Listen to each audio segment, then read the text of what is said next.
an exciting day on the Free Time Adventure YouTube channel as we finally have our KTM 390 Adventure back on the trails.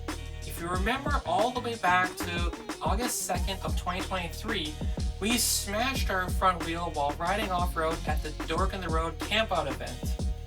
Since then, it's taken us nearly 6 months to get the bike repaired and back on the trail again. And on today's ride, we're going to talk about why that is and what all happened. Now, I have to make a couple of quick disclaimers before we do that. The first is that at the time when we had to replace the wheels, we were quoted at nearly the same price and about the same lead time for either a new cast front wheel or the replacement factory accessory spoked wheels. Now, with those two options available, we decided to go with the latter, and there were some additional hiccups that happened along the way. The next caveat I have to make was that in the latter half of 2023 on the west coast of the United States, we had a number of supply chain issues that contributed to those delays.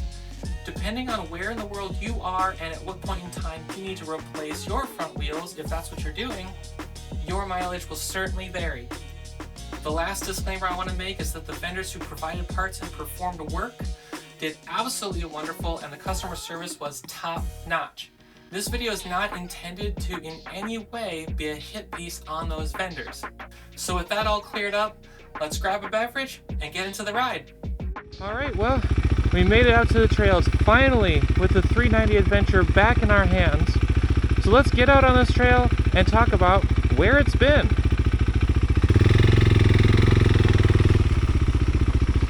See if I remember how to ride.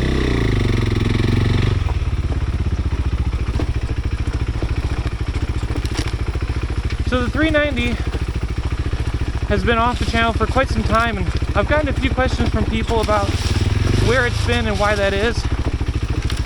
Now, for those of you that remember, I was at the Dork in the Road campout last year, I believe it was the very last day of July and the beginning of August. Ooh. Long story short, when I was at that event, I smashed my front wheel going something like 34 miles an hour on like the sandy part of section 5 of the Oregon PDR. And you know, one of the things that this bike is criticized on a lot is having those cast wheels, especially prior to the 2023 model year when that was your only option. And then I think in 2022 or 23 they started offering spoked wheels as a $1,000 accessory, which is a pretty steep price, especially for a bike at this price point. Now you're able to get a spoked wheel version from the factory. I'm not sure how much that adds to the price, but suffice to say that KTM definitely took a few hits on the reviews when it came to having those cast wheels. Now, I largely disregarded that because I think that generally the primary core base of riders who purchase this bike are really not going to generally ride hard enough that they need to worry about that, and having the convenience of being able to just plug and go when you have a flat is really, really nice, especially when you're just starting out. That said, I accidentally proved the limits of those rims on my own because I ride, I think, harder than the general audience might. Not to toot my own horn, but that's kind of where I see things. Woof, that is muddy. Okay.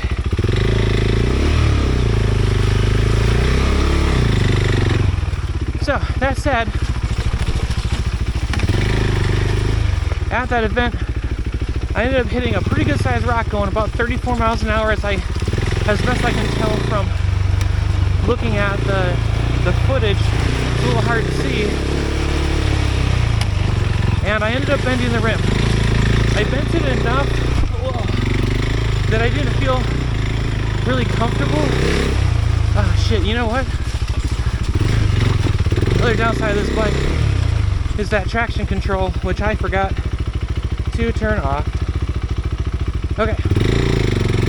So that said, but by the way, I've never been on this trail before, so, oh god, it is muddy. Whew.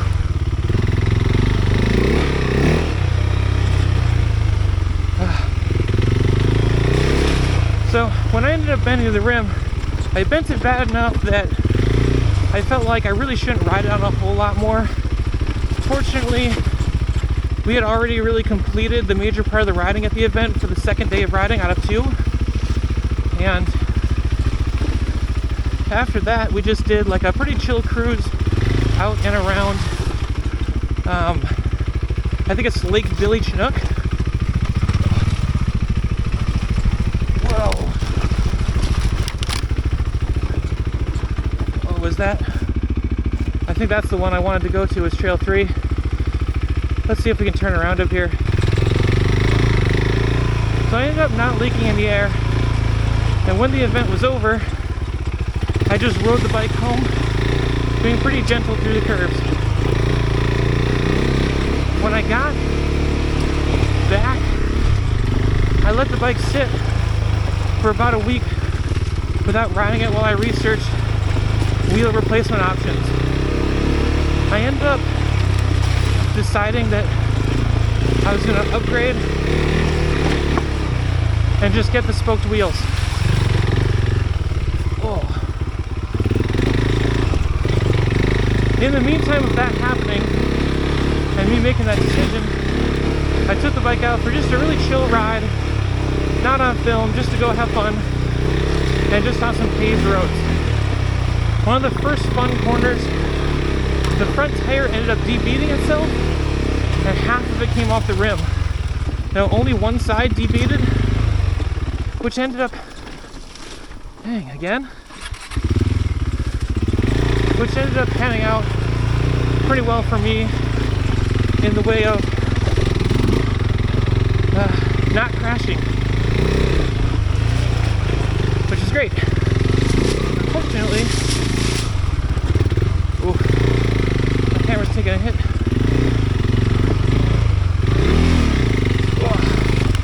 Alright, but I completely lost my train of thought. So anyways, yeah, so the tire debeated on one side, and only one side, which meant that I still had that stiff sidewall on these Motas traction air rails to help me stop and save me from having a pretty gnarly crash to do with my front wheel. Now, what ended up happening was I got off the side of the road, I brought the bike back home, and I parked it, and I said I'm just going to leave it until I can get the different wheels. I rebeaded the tires so I could push it around, and that's all I did. So I thought it's okay, it'll take a little bit to get the wheel and do that kind of stuff, and I thought, you know, while I'm at it, when I get this thing scheduled to do some suspension work, and we'll get it all set up for next season, do a few other mods while we're at it. And what ended up happening was it took forever to get the wheels. They said they were in stock when I ordered them, and they were not. I finally got the wheels, and I got the bike over to Paul at Evo Suspension, or Evo Oregon, to have the suspension work done. Well, when I received the kit, it was missing a whole bunch of pieces. I got the front wheel, the rear wheel, and the rim tapes. What I didn't get was like, oh shit. Oh. What I didn't get was the brake discs. I didn't get the little ABS disc things. Those were missing. I was missing all the hardware. I was missing spacers. I was missing basically everything except the wheels, which was obviously problematic. So I contacted AOMC They were really good. They got the parts together. They had to order them from KTM, so that took a little bit. I got all of those in the mail, got them over to Paul, and well, it turns out that kit did not include a spacer that you need to put the rear wheel on. Again, I went back to AOMC. I asked if it was missing from the kit. They said it's not included and you have to get it separate. I ended up getting it from them at no cost. Their customer service was really nice because they could tell I'm having some problems here, and they did me a solid. Well, and they got the spacer for me. Now, that spacer got lost by UPS. Oh, jeez. Wow. Oh, I know that trail. Okay, I think I'm gonna go right here and head off that way. It's a little greasy up here.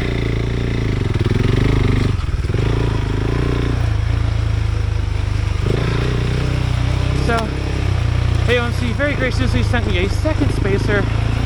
When that spacer was received by Paul, he contacted me and let me know that it was also not the right size. So at this point, I've wasted a month just getting. Maybe this isn't the trail I think it is. I'm not sure.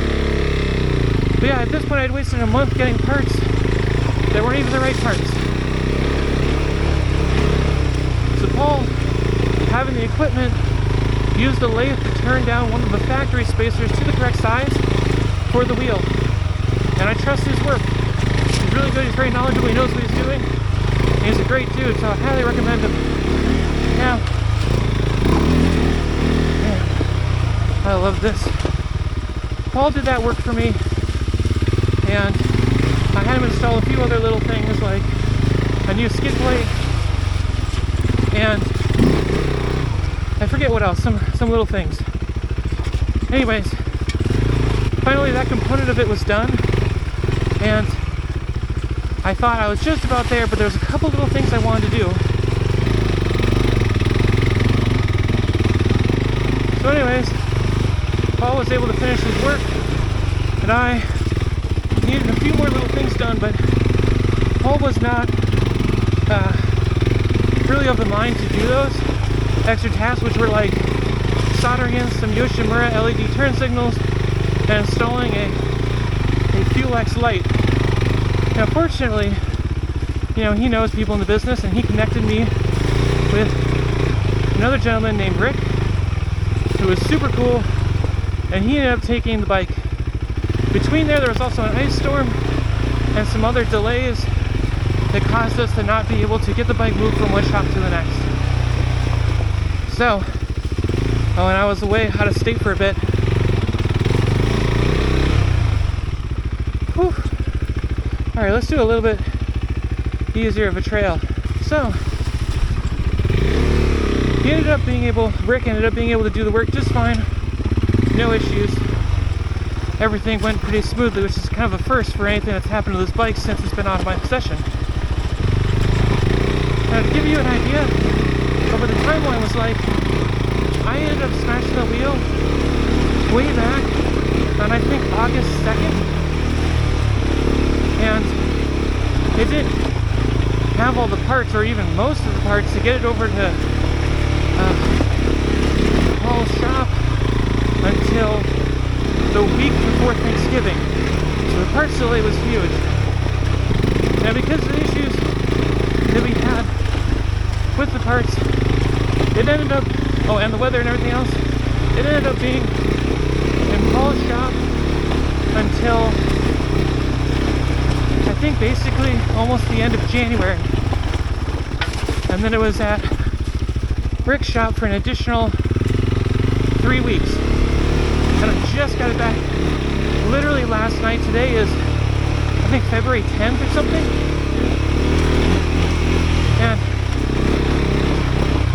to say I'm pleased is not saying nearly enough. This thing is incredible now. We're going to talk more about that in future videos, but I wanted the focus of this one to be, you know, if you do ride that hunt, and you do smash one of those cast wheels, what are the potential implications of that? Well, it might mean that you miss riding for as long as several months. Now for me, I haven't had my bike in basically a little over 6 months to ride, and that's really not cool. Like, I have other bikes, but this is my pride and joy. This is the bike I love. This is the bike I ride the most, and I enjoy the most, in spite of, you know, having bikes like an Africa's Win. So, that said, some of the delays were also because I had other things going on, other parts, other issues. But, you know, you can expect a pretty substantial delay if you do smash that front wheel. So, I think that take the reviews with a grain of salt. You know, you have to ride pretty hard, and you have to screw up pretty bad to mess up one of those wheels. They're generally good wheels. But if you do, there's some crappy consequences. And it was expensive. I managed to get a 15% off discount on buying the wheels, and it still cost me $850 US dollars, which is a lot. That's no small bones. So, weigh your options and decide what kind of rider are you going to be. If you're doing this kind of riding, where you're not going very fast, yeah, it's rocky, but even if I hit these rocks at 10-15 miles an hour, it doesn't really matter that much. You know, like, it'll be fine as long as you're not aired way down. And that's another thing I should mention. When I did strike that rock at 34 miles an hour, I was at like 34, 32 PSI, something like that on the tire. I was aired up to street pressure. I was not aired down. And believe me, like, it vented enough to make me uncomfortable with the idea of continuing to ride it, especially off-road. So, you know, that was enough. But again, bombing through a deserty area on the VDR, going real fast, that's how you do it. And I'm not sure that everyone who wants to ride a 390 is going to. And I think oftentimes the reviews make it sound like if you're doing anything like what I'm doing right now, you're in danger, and that this kind of bike is really limited to gravel roads. But I honestly think that's just preposterous. And I think you can do quite a bit of riding on the cast wheels as long as you kind of understand where that limit is and what the consequences of potentially smashing them are. Nowadays, you can just buy this bike with the spoked wheels, but that comes with its own limitations, like needing to know how to change a tube and do those things, which, you know, I think for new riders is pretty difficult. And I know a lot of people will probably scoff at me for saying that, but I really do believe it. And changing ADB tires on the side of the trail is not how I want to spend my riding days. I want to spend it riding. You know, not sitting on the side of the trail changing tires. Now that said, man, that's gorgeous. Beautiful. Gosh, I love it out here. But yeah, that said, you know, there's no guarantees you get a bunch of flats with tubes either, but I think it's one of those things where you just kind of have to acknowledge that it's going to happen sooner or later. Now I have tubes, and I've not yet procured the bits that I need to be able to swap tubes on the side of the road or the side of the trail, so I'm going to have to do that. Otherwise, when I'm doing a ride like this one day, I'm going to have a really shitty day trying to get my bike out with a flat tire. So, I think that that's about as much as I've got on this subject. In upcoming videos, we're going to talk about what else was done to the bike. In fact, the next video I want to do is a complete accessories rundown, so that you can see what's all done, why it sounds the way it does, rides the way it does, and possibly do your own build, maybe with some of the same parts. Anyways, with that, I'm basically just gonna shut up and ride the rest of this trail until I get back to the staging area. And then that'll be it for this video.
clutch is adjusted a little bit looser than, or sorry, a little bit tighter than I'm used to. A little bit looser, I mean.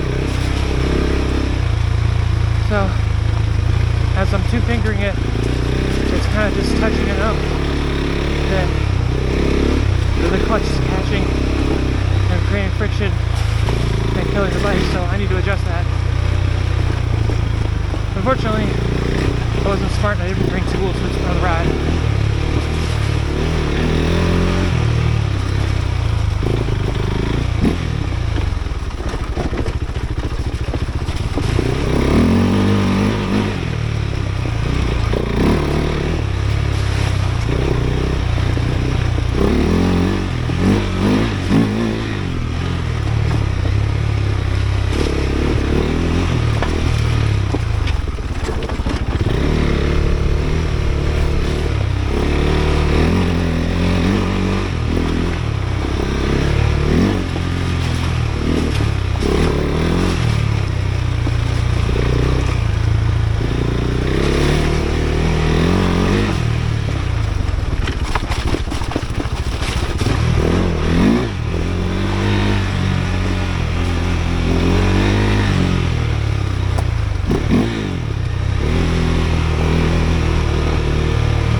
What was that about? That's not air popping up on my dash.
Oh, dang, don't want that to come out of nowhere too fast, huh?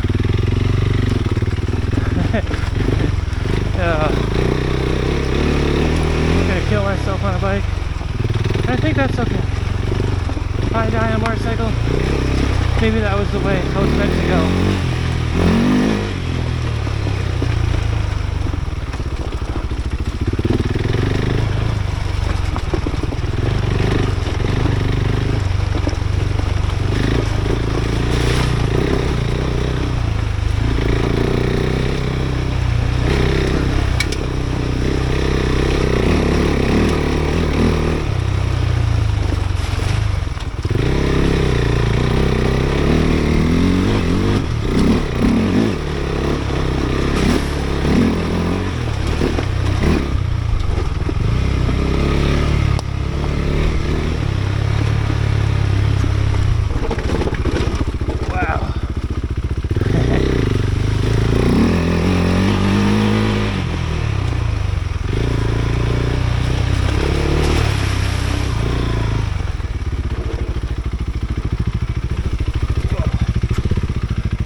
Okay, I think we're about there.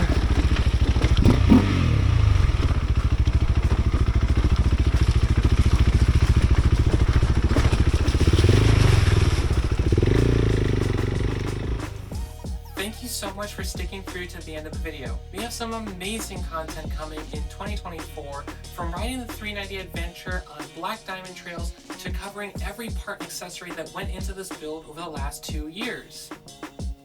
Now you can also find me on Instagram at FreetimePhoto, which I'll put right here, as well as a link down in the description. If you like this kind of content, please like, comment, and subscribe. It helps the channel out a ton, and I'd really appreciate it. Till next time, peace.